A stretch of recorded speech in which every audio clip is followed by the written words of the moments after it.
వైకుంఠ ఏకాదశి సందర్భంగా భద్రాద్రి రామాలయంలో భక్తులు పోటెత్తారు.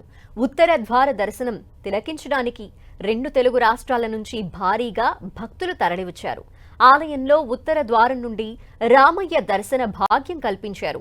భక్తుల రద్దీ నేపథ్యంలో భారీ ఏర్పాట్లు చేశారు. భక్తుల తాకిడి పెరగటంతో ఎటువంటి తొక్కిసలాట ఘటనలు చోటు చేసుకోకుండా ముందస్తు జాగ్రత్తలు చేపట్టారు పోలీసులు. భక్తుల కోసం ప్రత్యేక ప్రసాద కౌంటర్లు ఏర్పాటు చేశారు.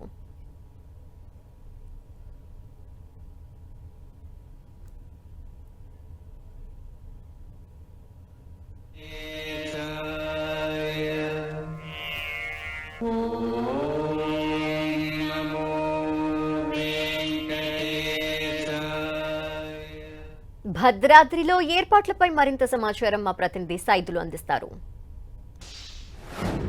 భద్రాచల సీతారామచంద్రస్వామి దేవస్థానంలో ఉత్తర ద్వార దర్శనం ద్వారా సీతారామచంద్రస్వామి భక్తులకు దర్శనమిచ్చారు. పెద్ద ఎత్తున 2 తెలుగు రాష్ట్రాలను కూడా భక్తులు తరలి వచ్చిన పరిస్థితి ఉంది.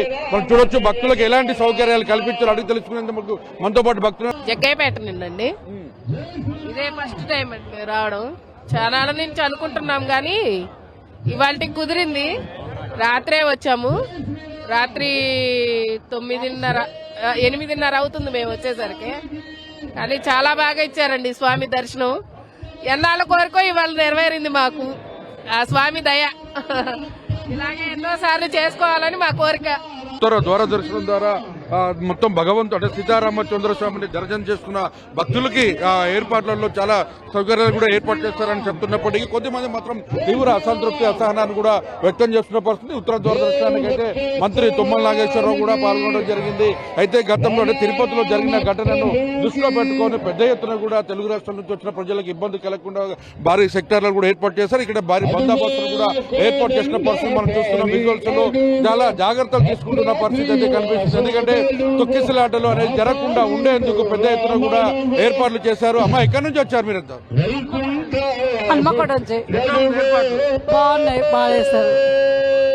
ఇబ్బందులు కలిగాయా? ఇబ్బంది ఏం లేదు, విజయవాడ నుంచి వచ్చాము. బాగున్నాయి. ఇంకా కొంచెం పోలీసు వాళ్ళు వీళ్ళందరినీ కూర్చోబెట్టి ప్రశాంతంగా చూస్తే బాగుంది. చూడొచ్చు మొత్తంగా జై శ్రీరామ్ అంటూ కూడా ఆధ్యాత్మిక శోభను భద్రాద్రి మొత్తం కూడా శ్రీరామ నామస్మరణతో మారుమోగుతుంది. 2 తెలుగు రాష్ట్రాలతో చిన్నలు పెద్దలు అంటే వృద్ధుల నుంచి చిన్నపిల్లల వరకు కూడా పెద్ద ఎత్తున కూడా భక్తులు తరలి వచ్చిన పరిస్థితి అయితే కనిపిస్తుంది. అయితే ఉత్తర ద్వార దర్శనం అనంతరం పూజలు అందుకున్నట్టే మొత్తగా వైదిక బృందం నుంచి పూజలు అందుకున్నట్టు సీతారామచంద్ర స్వామి పూర్తిగా తిరువిధి సేవకు బయలుదేరి వెళ్లిన పరిస్థితి ఉంది. అయితే మాత్రం భక్తులకు ఉత్తర ద్వార దర్శనం ద్వారా కూడా నేరుగా దర్శనం చేసుకుంటే వైకుంఠ ప్రాప్తి కలుగుతుందనే ఒక నమ్మకం ఉంటుంది. అందుకనే భక్తులు పెద్ద ఎత్తున కూడా 2 రాష్ట్రాల నుంచి కూడా పెద్ద ఎత్తున తరలి వచ్చిన పరిస్థితి. ఎక్కడ కూడా ఎలాంటి అవాంఛనీయ సంఘటనలు జరగకుండా ఉండేందుకు పెద్ద ఎత్తున కూడా ఏర్పాట్లు చేశారు. ఏర్పాట్లు కూడా మొత్తం కూడా పూర్తి స్థాయిలో కూడా సంతృప్తిని వ్యక్తం చేస్తున్న పరిస్థితి ఉంది. నేరుగా అధికారులు మాత్రం దగ్గరుండి పర్యవేక్షణ చేయడంతో గతంతో పోలిస్తే ఈసారి మాత్రం చాలా పకడ్బందీ ఏర్పాట్లు చేయడంతో ప్రజలకి అంటే భక్తులకు ఎటువంటి ఇబ్బంది కలగకుండా చూసుకున్నారని కూడా భక్తులు ఆనందాన్ని వ్యక్తం చేస్తున్న పరిస్థితి. కెమెరామెన్ విజయ్తో సైదులు 10 టీవీ భద్రాచలం.